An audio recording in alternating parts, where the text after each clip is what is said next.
Hi and welcome to Cheeky Crypto Uncensored. We got a fantastic interview with Fred from the Cardano Foundation. Huge interview, and really excited and thankful that he's taken the time out of his busy schedule to spend it with us and yourselves. If you enjoy this sort of content, mash up the like button, subscribe if you haven't subscribed already, tapping that bell, selecting all the notifications so you never miss a video. And if you're watching on Twitter or X as it wishes to be known now, then hit that like button and give it a repost. Really do appreciate it.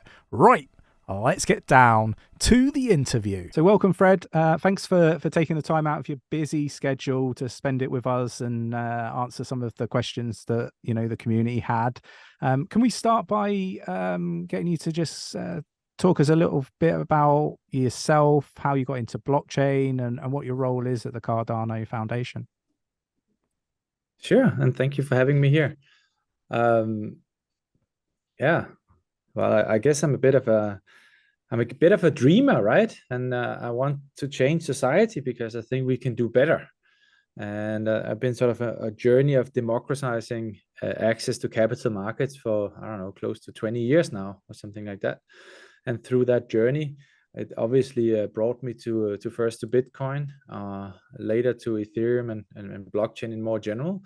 And with Cardano being a third generation blockchain, it really opens up the opportunity for not just, you know, capital markets, but systems in general. And I think, you know, if you kind of look at the core of how we act, react, and interact as humans, is we sort of create these social systems. And sometimes they're sort of, you know, enhanced by scarce resources, whether that being money or other assets or time and so on, and other times they are not. But we again and again see that, you know, it allows us to scale and use labor force in different ways by doing that. And yeah, I think most of us have sort of been standing a little bit and observing what happened under the COVID pandemic and other things, and start seeing that some of this institutional trust is really under pressure. And the world is sort of, it's not coming together as a global human race to try and solve some of the problems we're dealing with on spaceship Earth. Is actually more slipping apart, which brings even a larger place for blockchain to play. So with me actually being sort of the smith of all trades at the Cardano Foundation, my job is really to explore the art of the possible, but also ensure that you can actually you know, find some peace in operating on Cardano, because, you know, some of this technology is very advanced, and it falls into the category of exponential technologies. So when we start thinking about operational resilience and disaster recovery, and, you know, how do you even know that this exists in 20 years time as it is today? You know, it starts getting very interesting in terms of how much is your bet on this public technology stack compared to what is your bet on a centralized stack you trust and can control. So so my job really in the Cardano Foundation is really three things. Very shortly said, is about operation resilience, it's about education, and education spans wider than sort of just educating the average person about what is a blockchain and what is Cardano, but it really goes also into some of those personas which lately had a lot of voice, like regulators, policymakers, people who's concerned about national security and so forth. And then last but not least, enabling an adoption. So, you know, putting the last, you know, bricks on the table, which allows, you know, true mass adoption to happen. So yeah, as Chris alluded to, it's fantastic to have you on the channel today. Fred, could you explain to us, obviously, what the Cardano Foundation is, you know, and what its role is for anyone that doesn't really know? Sure. So the Cardano Foundation is a very different animal than many other blockchain foundations and associations around the world. So, and actually, when you kind of look at Cardano has done some very different architectural choices, like 𝗖𝗢𝗪𝗔𝗡𝗧 and other things, which is unheard of for many setups. But actually, also in the legal structure, Cardano is very different. So first and foremost, in the simple sense, Cardano Foundation is a Swiss nonprofit organization which is tasked with advancing the public digital infrastructure of Cardano.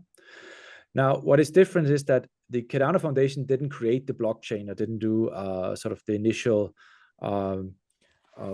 funding rounds or anything like that. That's all done by other entities and way before the Cardano Foundation. The Cardano Foundation is more a conclusion of this. It was set in to ensure that somebody was looking at the long time axis, the 10, 20, 30 years time, looking at, having an entity in the ecosystem from the start who's not optimizing towards a commercial gain or towards profit, but is really optimizing towards an optimum, if I may say so, on the actual blockchain and its adoption.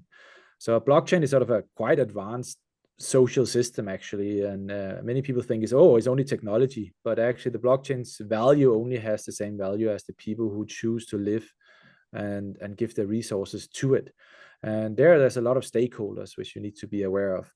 And that's really the role of the Cardano Foundation, is to go in there as a non-profit entity and really optimize towards the general sort of optimum on a long time axis and decision making on a long time axis, compared to many other sort of entities who is optimizing towards maybe next year or even 6 months time, or the next launch of a product and so forth. So it's a very different role.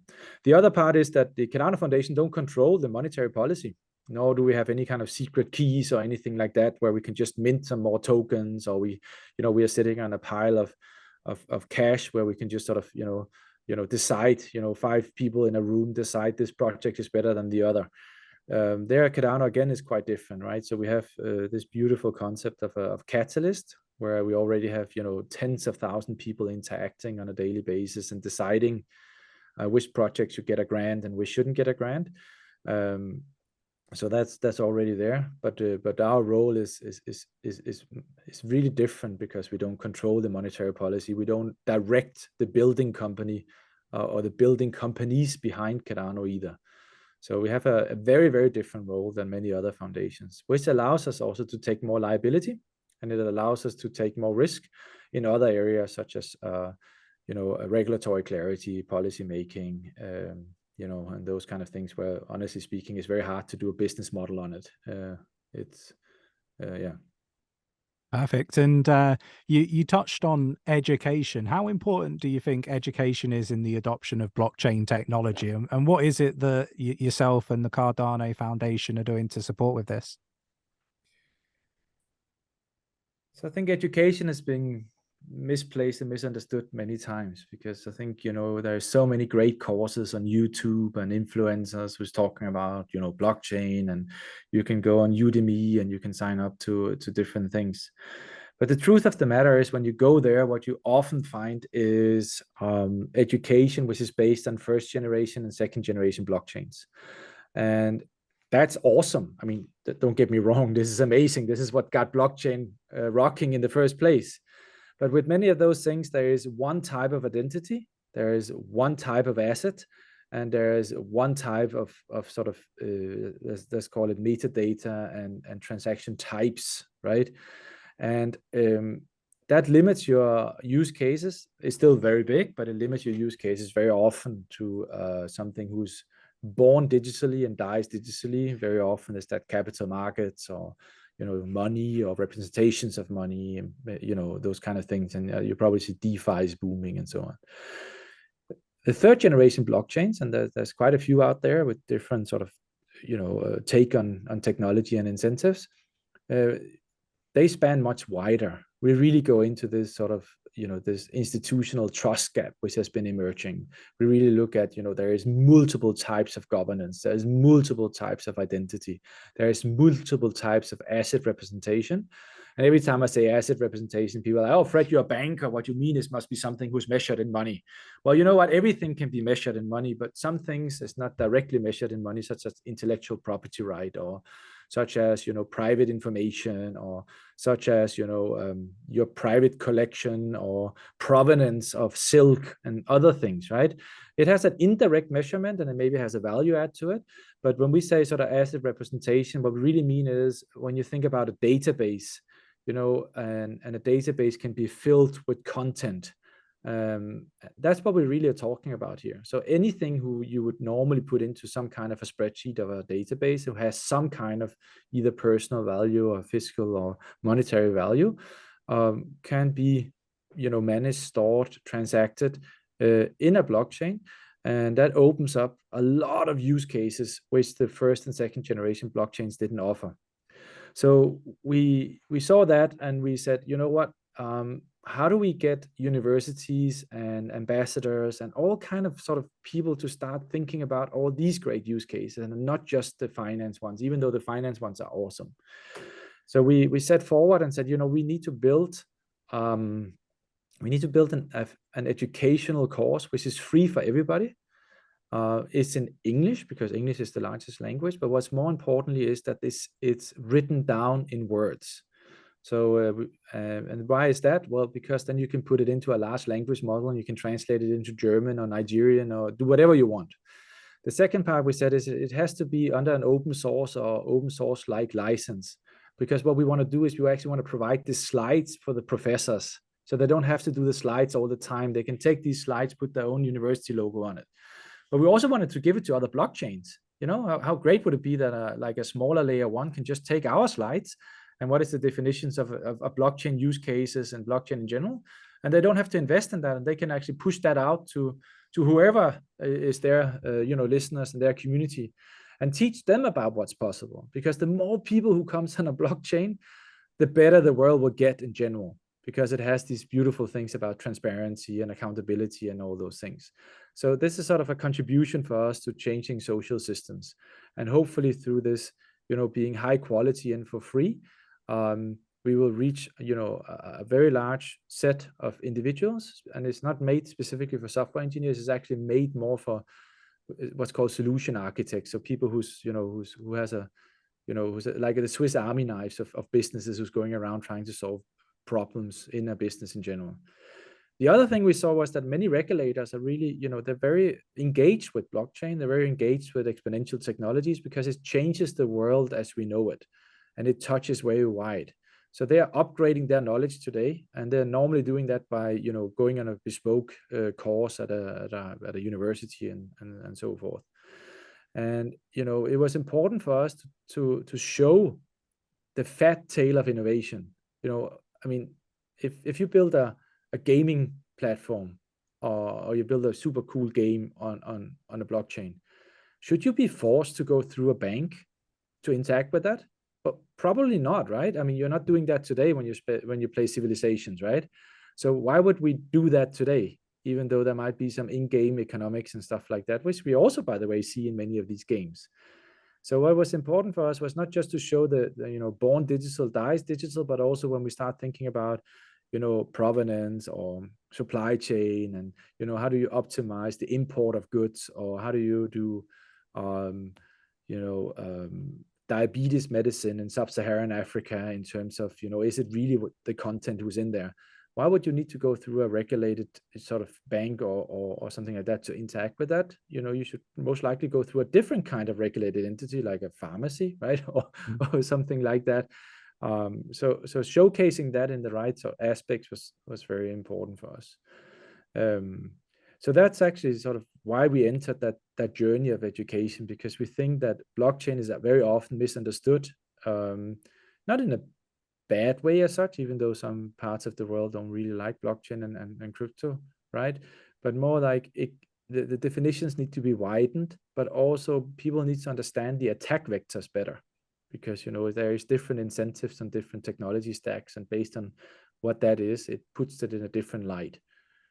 Compared to the whole regulatory discussion, but also compared to sort of a procurement discussion or counterpart discussion, right? And I think that's like incredibly important. The devil is really in the detail, and I think what we're seeing today in society is that we need to go away from being so technology agnostic, and unfortunately, we need to be technology specific, which is also one of those things we can talk about with large language models and computational data, which is a super interesting model, discussion at the moment.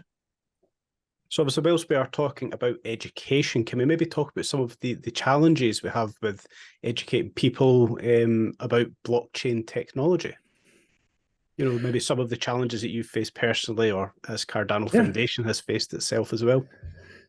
Yeah, so the first challenge is that Cardano is an academically very sound blockchain. What I mean about that is that we go back to first principles, and everything we do which is expressed in code is coming from research. So we start actually by researching, and then we go to a peer-reviewed process. So the Cardano community at large has launched more than, close to, I think, 200 papers at this time, which is all peer-reviewed. And not all of those papers are expressed in code, right? But quite a few of them. But when the engineers then actually starts looking at it and starting to express the solution to the problem, which has been described from an academic perspective, they start writing code. And, that's, I think a lot of people like that, right? Code is beautiful. But you very often lack a description of the code. So the final product doesn't necessarily has a very good documentation or description. And that's actually another part which we wanted to solve, or a big problem with the education. So if you read the peer-reviewed papers and you read sort of the suggestions from the academic, that's not exactly how that was expressed in code, which means that you actually have a gap between what you think the code is doing and what the code actually is doing.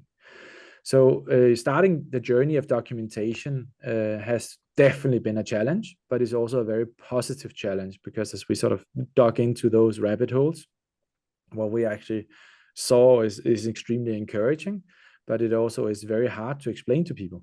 And specifically blockchain is, let's be very honest about it, is extremely boring. It's a back-end product, right? So if you look 20 years from now, you'll probably have a very little percentage of the population who actually know what a blockchain is and how, cryptographic primitives work and all those things. But you will have a very large adoption. You probably have 90% of all individuals around the world interacting with something who lives on a blockchain.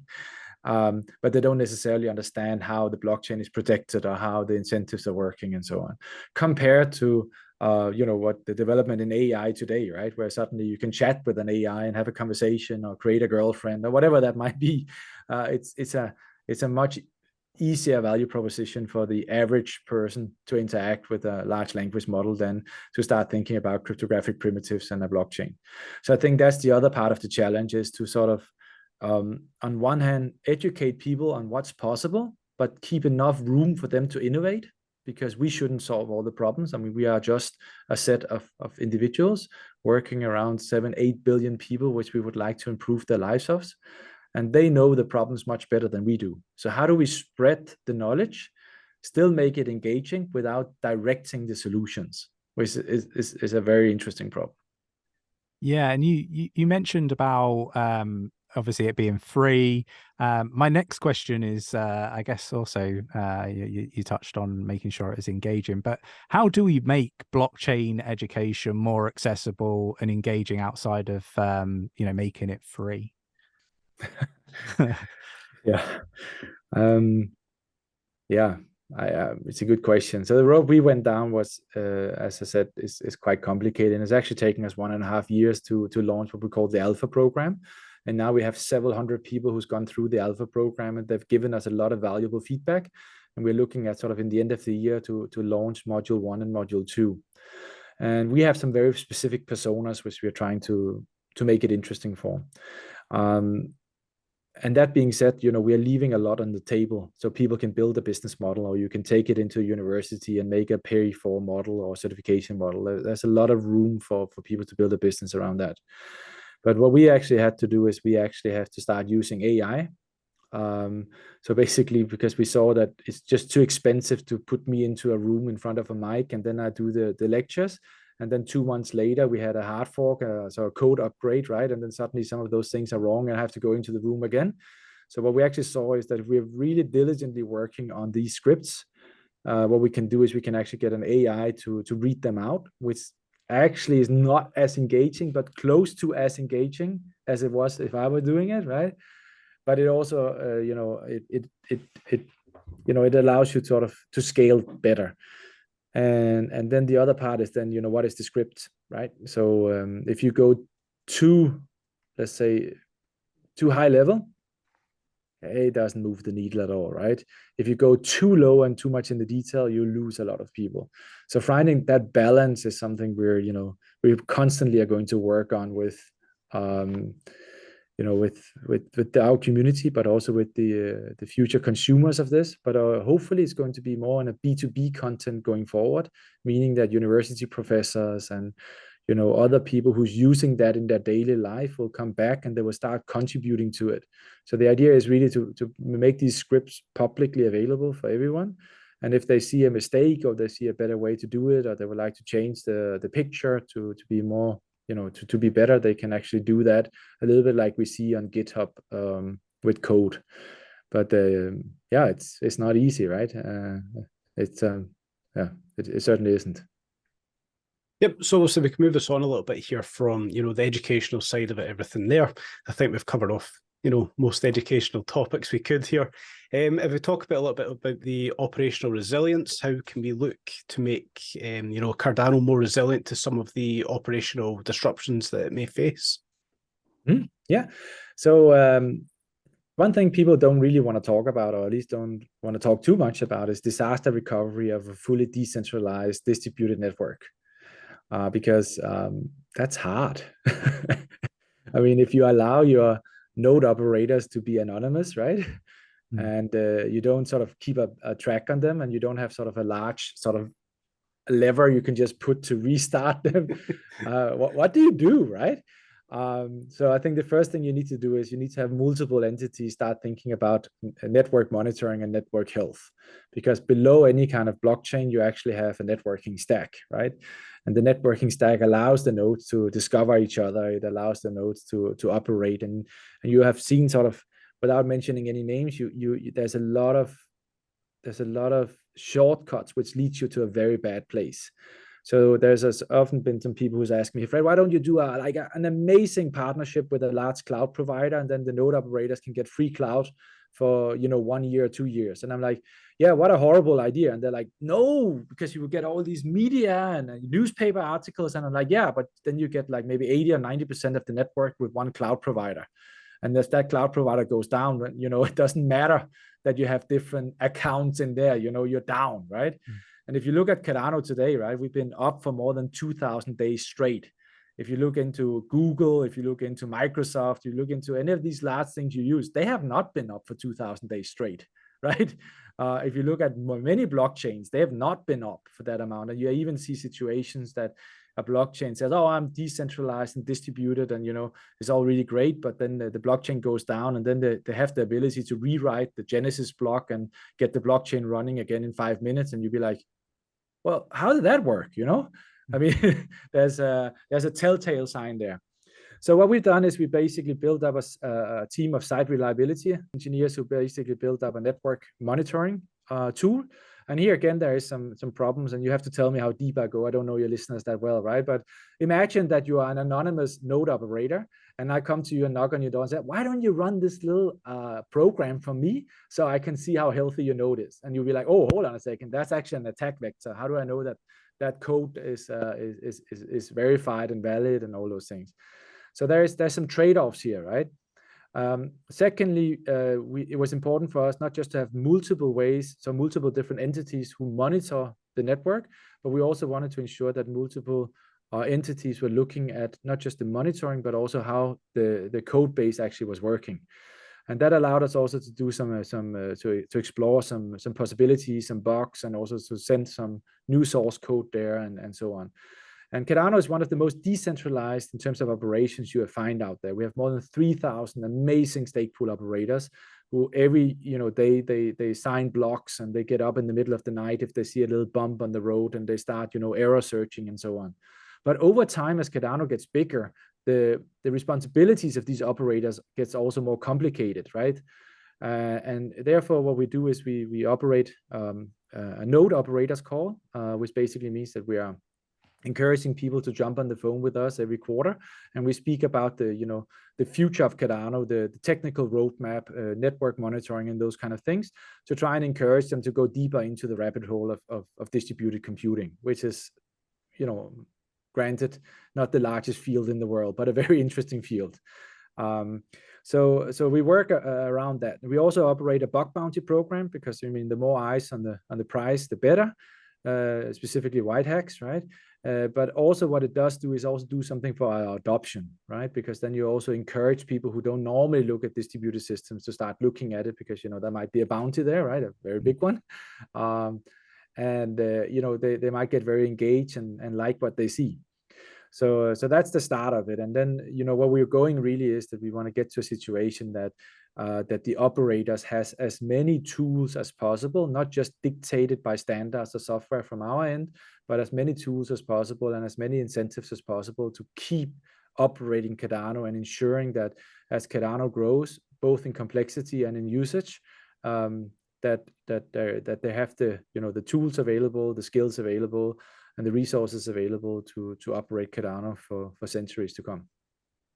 Yeah, and I guess some of the stuff that our community asks an awful lot is around, so what are the key risks to Cardano's operational resilience, and how do you mitigate those risks? Yeah, so I think one thing people misunderstand a lot is the difference between open source software and distributed decentralized systems. So many blockchains has been, you know, running around saying, oh, we are open source, is all great, you know, you can see the code, and, you know, by seeing the code, you can see if there's any bugs, and by seeing if there's any bugs, you know what, we get a much better code base. Well, that's not exactly why open source is amazing, and it doesn't necessarily actually bring you along that journey. What you have to understand is that if the code base doesn't change, so it's very static, think Bitcoin, it works, and for every block which is minted, it verifies the stability of that particular code base in an incredible way, right? Because the market cap of Bitcoin is extremely huge, right? And that is basically the bounty you have on the table. Third generation blockchains are built to ensure as society changes and businesses changes, it has the ability to adapt to that as we learn and play around with other exponential technologies and other technologies as we go along. That means that you have the need to introduce new code or upgrade the code continuously as you work with the users of the code. So the business people who build on top of Cardano, for instance. That is a huge attack vector on Cardano, because compared to open source, where you will download your own instance of the application and you will run that in a bespoke environment which you control, if that goes down, well, sorry, it's just you who is hit. You know, it's not the rest of the Linux community who is hit. But if Cardano goes down, we're talking about thousands of businesses who goes down. So there's a balancing act here, which is incredibly hard to strike, right? Between the ability to introduce new features, upgrade the code, all those kind of things around what we would say software governance and Q&A and all of those things, compared to every time you touch the code, you make the code more complicated. And if you're fixing something in one end of the shop, you might destroy something in the other end, which you might not be able to sort of fully, you know, see as we go along. Or some of those things might actually only play out maybe a year later or 2 years later. So we actually did an upgrade, so what's called a so-called hard fork, which allowed you to do a new type of smart contracts on Cardano, which is amazing. I don't know if you've been on Messari today, but you will see that there's a lot of transactions and smart contracts going on Cardano. I think we're number 2 at the moment in terms of usage, right? But what it did really was it opened up for the possibility of actually slowing down Cardano in a complete different place. So this new type of contracts has an influence on some old code, which was working fully fine. But those two things in combination actually opened up a potential bug for us, right? And I think what was so amazing was you saw, you know, uncoordinated, you saw stake pool operators coming together in Discord channels in the middle of the night, working together with the pioneering entities towards figuring out what is this, you know, and to basically post a solution. And I think that's when you have a really healthy community, and that's when you have a really healthy blockchain going on. But that is, I think, from my point of view, the biggest trade-off. Bitcoin is so valuable because it doesn't change, you know, in the code base, right? Cardano is so valuable because it does change And that is two very different value propositions, and there's plenty of room for many more in between as well. But that trade-off you have to be extremely aware of. And as we design towards, what we call the age of Voltaire, which is really this, increased governance and increased opportunity for the community to, take a wider set of decisions and really unleash some of these incentives and so on. This is one of the things you have to be really aware of what you're doing. It's a multifaceted problem, which plays out over time with an exponential impact if you get it wrong.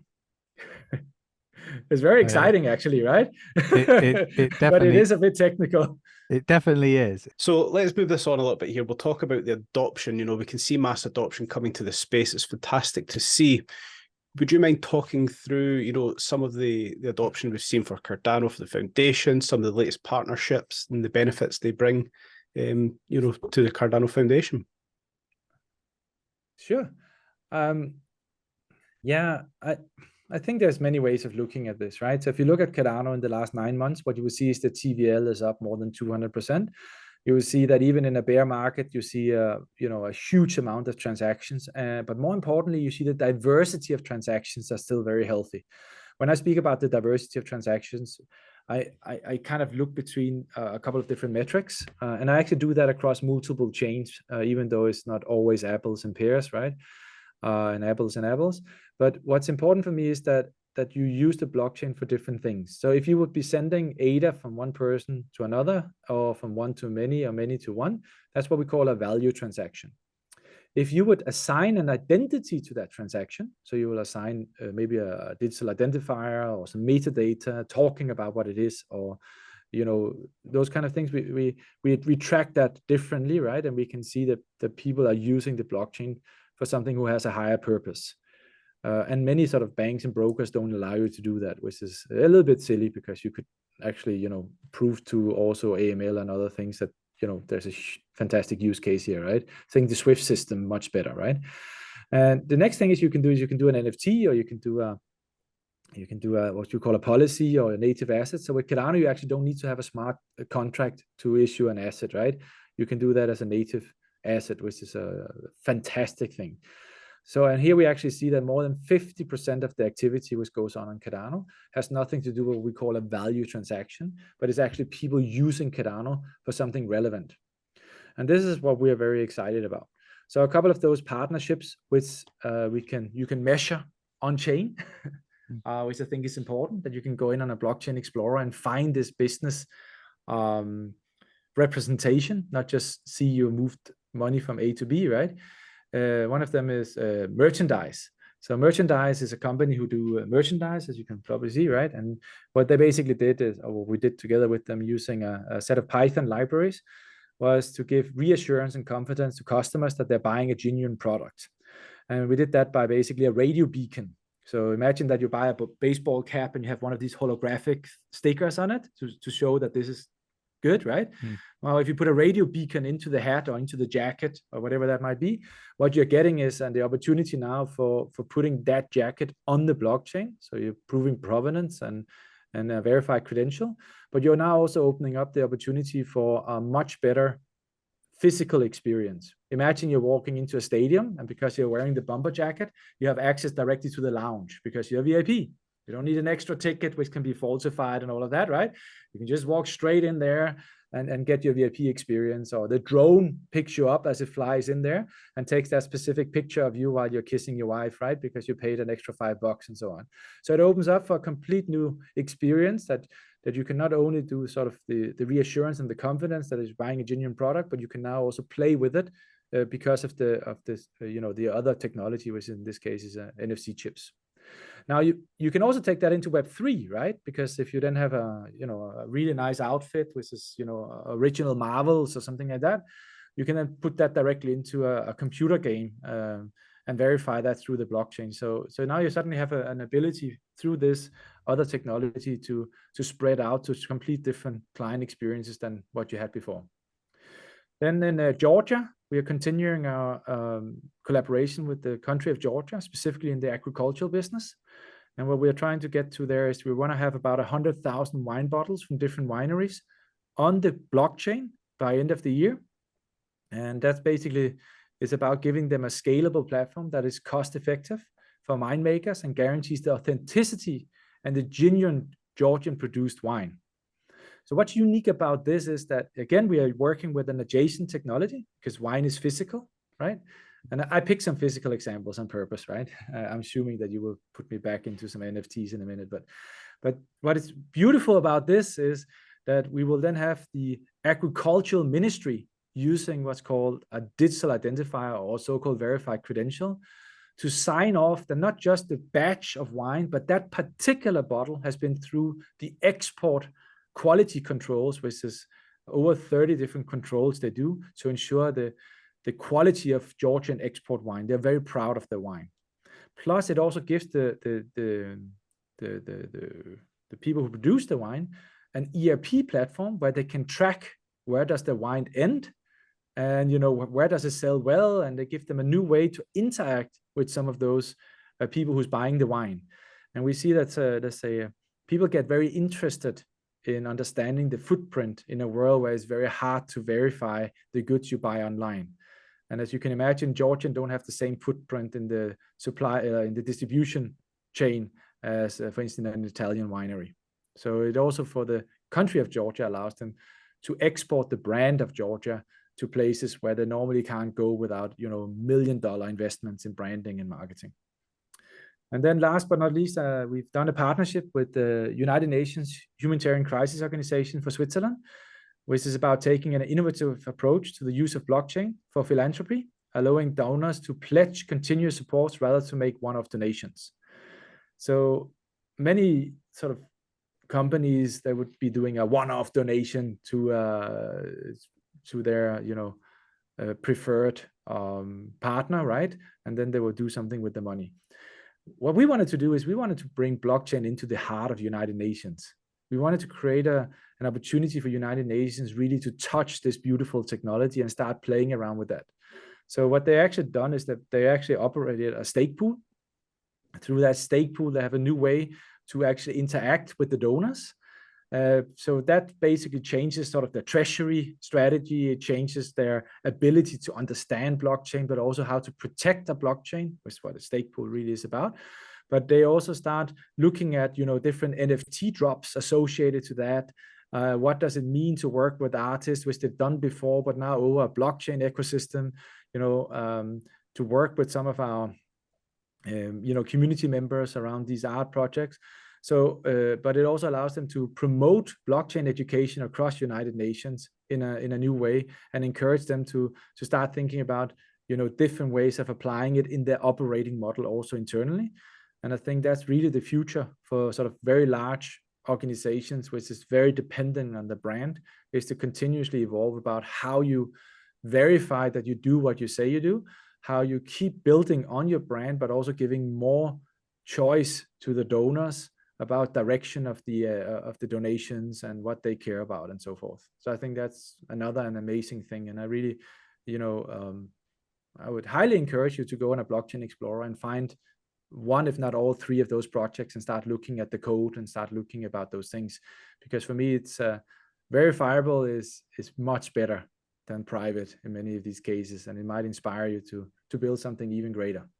Yeah, I mean, the alcohol you mentioned, obviously wine, but there's spirits, and you do get fake spirits being sold around the world that has devastating effects on people's lives, I guess. People, I've been on holiday in Greece and had somebody at the hotel pass away from drinking Oh, wow. a fake vodka that they purchased from one of the local shops. And being able to tap your phone on some of these items is life-changing. So that one really does resonate with me. It's a very exciting sort of initiative, I feel, for sure. You touched on metrics. I mean, we've got our own on-chain data, and we can see that there's also been a substantial increase in wallets, particularly people holding over 10,000 ADA, 100,000 ADA. I think 10,000 ADA is up like 20% in the last year, and We've got over 100,000 𝗕𝗓𝗪 wallets, up 6%. So I think there's many different metrics that are all showing really good adoption for Cardano. But what are the key drivers for adoption for Cardano, do you feel? I think the foundation is creating the right conditions for increased blockchain utility in order to support the development of further innovation. So this is a little bit maybe cryptic statement, right? But what I do feel very often is that the total cost of operating on a blockchain is still too high. And here I don't speak about, transaction fees and so forth, even though I do know some blockchains are very, it's very hard because they don't have deterministic fees like Cardano has, and it's very hard to sort of budget that. Now, what I'm really speaking about is that the blockchain is so different than other databases that you actually need a set of developer tools, containers, chain indexers, and other things to ensure and maintain whatever product or whatever use case you're doing. So I think this is the sort of the first thing I wanna mention, right? So making blockchain more accessible to all is vital for realizing blockchain's potential in solving diverse problems. So this is not just, as we spoke about, education, it's also about tooling, and it's about this connective tissue which you really need. And here, we have to be very humble and honest and say, Ethereum, 𝗕𝗪𝗪𝗏, and some of the other sort of, more private permission blockchains, that they're maybe a couple of years ahead than many other projects, right? But as the private permission blockchain sort of crumbles, we get a lot of inspiration for some of this, let's call it infrastructure, which is built to connect to the blockchain, right? So we can sort of take over some of those standards and other things where, large associations of companies have been working on this for the last 5-6 years. So this gives us a boost in that. The other part is demonstrating blockchain's utility and adaptability, right? So that's what I spoke a little bit about these projects, exploring the art of the possible. So not necessarily do more of what is, but do something which isn't there yet. And our ability to prove how you can merge blockchain with other technologies to create a unique value proposition, and then bring that out in a sort of an open source inspirational way through our developer portal. So I highly encourage you to go to our developer portal and track some of those, or get inspiration of some of those projects there. I think this is really key. Last but not least, we have something called the Cardano Summit. Many other projects have other similar things, right?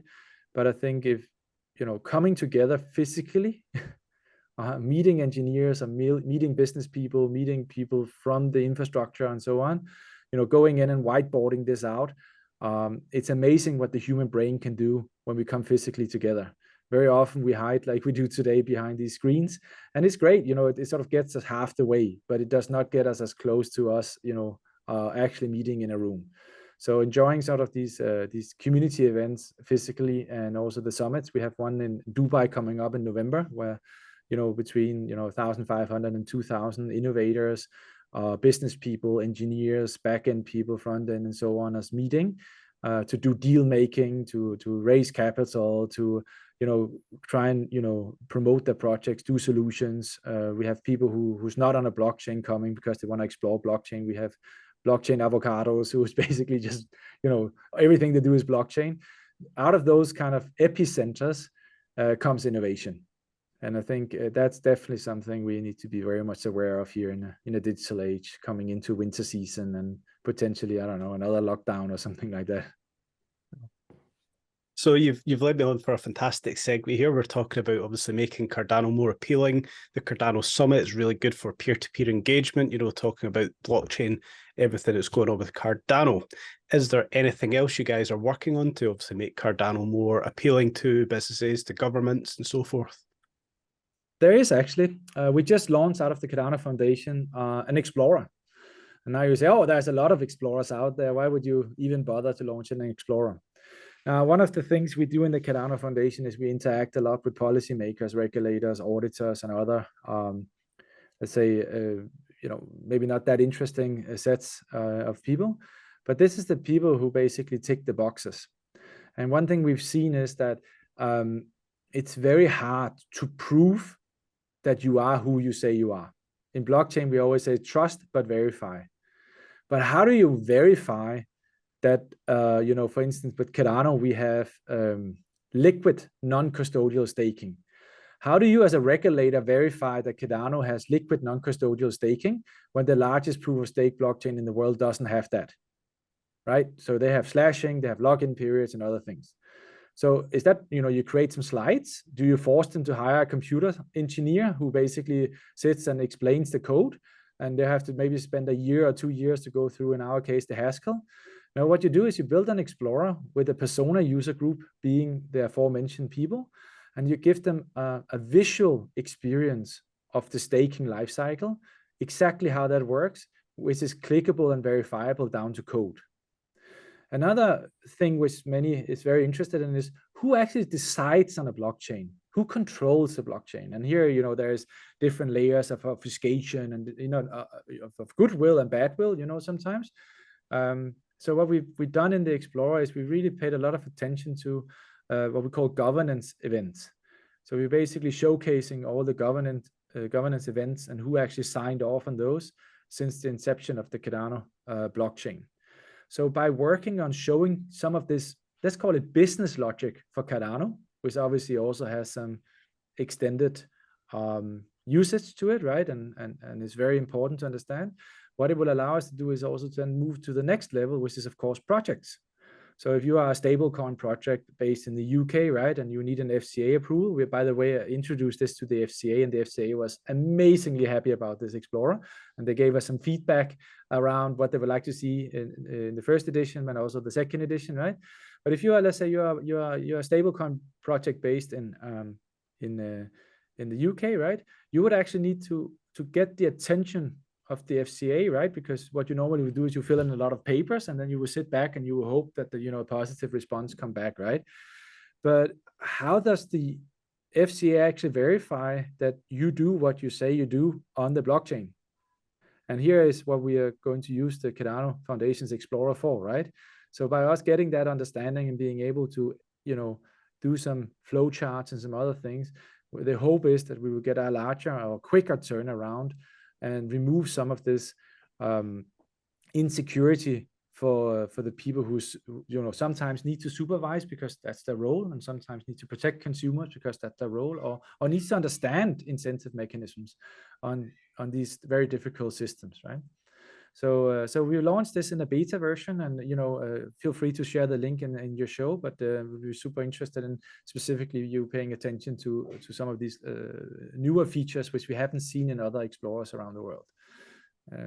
So yeah, I think that's at least one thing. I think that also talks a lot into operational resilience and talks into the fat tail of innovation, which we not only are seeing in Cardano, but hopefully we'll see across multiple public permission blockchains going forward.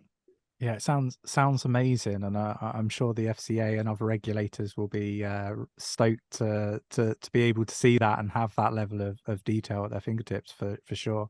Obviously, that's I guess one challenge with regulators that you've kind of touched on a little bit there with that solution. But what other challenges are there for Cardano adoption? I think another challenge is size. So even though Cardano is very big in terms of nearly all metrics, right, you cannot underestimate the economics of scale, right? And there is, one or potentially two blockchains which is significantly larger than Cardano. And for many, distribution is very important. And obviously, the entry barrier to many blockchains are still relatively high, even though they might not be monetary. They can be from an educational perspective and so on. So I think, what's important here also is that we are launching a set of Java libraries. So I spoke about Python earlier, now some Java and other things, which makes it the adoption easier for multiple types of developers. But I think economics of scale is still a thing, right? So, you need to get to sort of over a certain tipping point. And I think Cardano is over that tipping point. But of course, you would probably see that the more adoption we get, the more adoption we will get just because we have a lot of adoption. And what you unfortunately see in a continued bear market is that a lot of, even though really cool technical projects, they're having, a hard time to pull through. And, Yeah, that I do find that's a bit sad sometimes, right? But I do think there is a challenge in terms of proving and verifying the value we bring as a public permission blockchain and as a public infrastructure to the world. But also explaining, the differences, because there is other exponential technologies who use a lot more time on marketing and a lot more money in marketing, or is easier to understand from the get-go. So I mean, there's definitely a fight for attention out there going on. That's for sure. So obviously we did touch on previously everything about the Cardano Summit out in Dubai. Is there any, any leaks or any information you can give to us in regards to the Cardano Summit? I'm excited about many things, right? There's of course some really cool keynote speeches, some panel discussions, some interactive workshops, and it will be sad not to mention that if you cannot come to Dubai, there is actually 20 plus other workshops around the world happening in the week before or a week after, which is sort of copies of the summit led by community members. So there will be a lot of information going on. We will be not only making a large hackathon, or it will be sort of the conclusion of a larger hackathon, but I think what's sort of really exciting is that I don't know if you've been how much you've been following Cardano, but 𝗕𝗘𝗪 is now live, which basically makes it much easier with light clients. On top of that, there is another set which is called 𝗕𝗢𝗪𝗔𝗡, which allows you to do a type of side chains, which is also live on Cardano, and allows you to have the best of two worlds, sort of a permissioned side chain environment with an unlimited amount of transactions to nearly zero cost and an amazing speed, right? And when you start pairing that together with certain use cases, and then you have blockchain leaders as Dr. Marwan Al-Saruni, the CEO of the Dubai Blockchain Center, who is so anchored into the UAE and has so much access to so many companies who's building, you can really get a good mix of sort of local involvement, of new technology, and of people who is very engaged and very skilled in building on that. So I think this is a good combination. We would also have a set of sort of liquidity providers, not in sort of a blockchain sense, but more sort of in an investment sense, which has announced that they're so interested in the project that they will be gracing us and being there. And then last but not least, right, I think a big shout out, we will have a stake pool operators track, which I think is, I know I spoke about that earlier, but it is really a passion of mine, because, one of the worst things you can sort of happen is that you can get the future operations of the blockchain wrong. And we actually saw that with a tier 2 blockchain here currently, right, where they're really struggling in terms of everything mathematically works really great, but they don't have sufficient people who actually are securing the blockchain and the consensus on a basis, right? And we luckily, we're not in that situation. We're in a very good situation. But I think the role of stake pool operators are changing over time. So we'll cast a special attention to stake pool operators and their contribution, and also how they will participate in governance processes going forward. So I think there's a lot of really innovative things going on, but this mix of local presence, businesses, and blockchain is very powerful. Awesome. Yeah, we're really looking forward to it, and hopefully we'll get to see you when we're there. Do you have anything else that you'd like to share with the audience? Anything that perhaps we haven't touched on that you're really excited about and would like to share?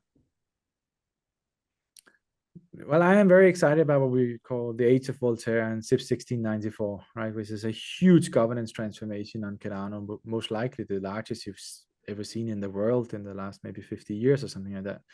So we're talking about millions of people who live, or technically they become citizens on Cardano, and their ability to have a voice and make their voice heard, and basically I was about to say replicate, but what it really does is it creates a new type of governance where we will get all of the data points. And I know you should normally be speaking about, the governance will lead us to, really great things, right?